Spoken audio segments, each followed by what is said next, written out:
I've been teasing it for a while now and it's finally here, my introductory GPU overclocking video.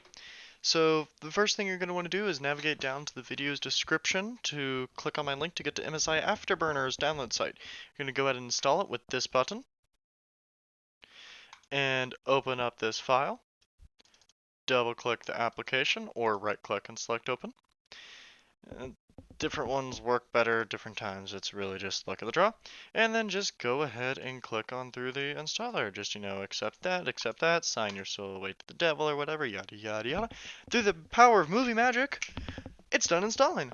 Okay, so we've got MSI Afterburner installed now, and I have Furmark running in full screen behind it. I have a video and stress test below.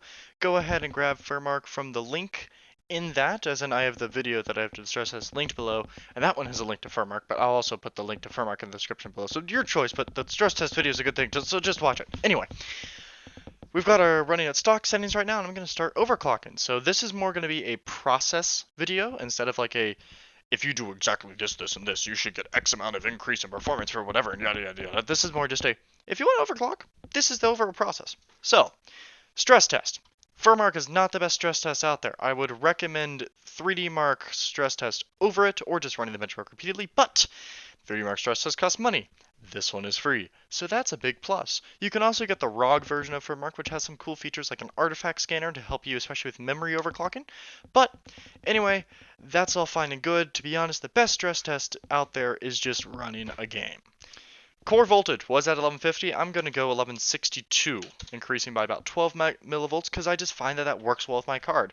Your card might run better at 15, maybe 20, but there's a kind of a certain point where you kind of stagnate. So I'd start at plus 10 millivolts and then start walking up your clock. So go ahead and apply this, and we're going to go in 10 megahertz increments. That's a good amount where, you're increasing by enough that it's not going to take forever, but it's also not going so much that you're going to overshoot and have no idea where you were when you were overclocking. So it was 1380. I'm going to do 1390. Go ahead and apply. And now, to be honest, at this point, I'd let your computer run and walk away and do something else for 10 minutes.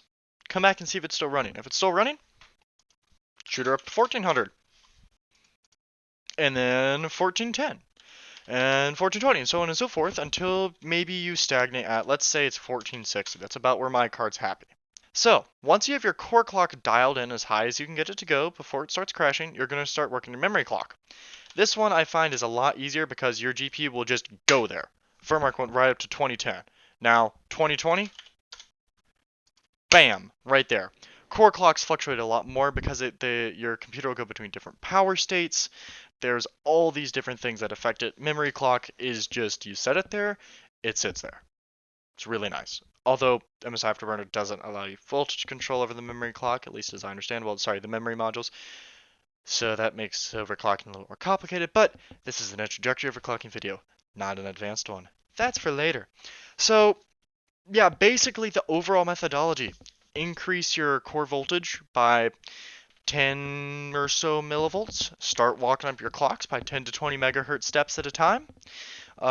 Once you get your computer to start crashing after running a stress test for a while, I might recommend the ROG version of Furmark instead of just the regular one. I'll have a link to both in the description below. I think it's a little bit better for stress testing, but completely up to you.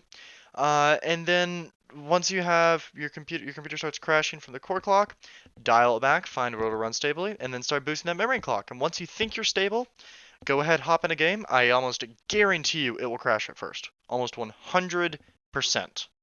You're going to boot into the game and almost immediately crash.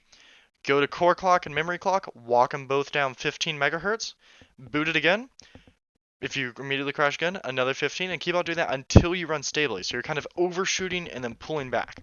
Then once you're sure you're stable, start boosting that core clock up again until you find right where that game likes to sit.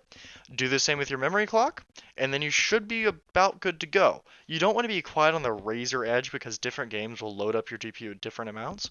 But basically, yeah, just find where that in general sweet spot is. I'm going to be doing some be putting up some future videos where I'm actually overclocking a card that I have not worked with before with the software of my choice and really showing you exactly how it works. This is just an introductory, have some fun with it. But stay tuned for those.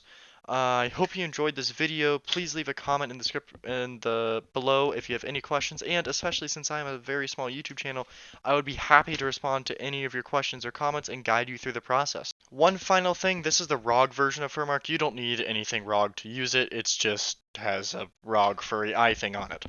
So one of the really nice things about it is the artifact scanner. It makes memory overclocking a lot easier. You basically just say, okay, run it, and if you start getting artifacts, you're too high. And then you just dial back and it's good to go. So I will have that linked below as well. I would actually recommend this over the normal Furmark because I noticed some problems where the core clocks weren't running to their full potential in that Furmark anyway, so you probably weren't really seeing if your card could handle the overclock that you're putting on it. I still think both of these are inferior to 3D Mark's stress testing software and just running that benchmark a few times, and would really, really highly suggest every 3 steps or so, just go and run a 3D Mark benchmark. You can see how much your performance has changed, if this overclocking thing is really even worth it. Maybe you just have a dud card and you're not really getting much performance at all.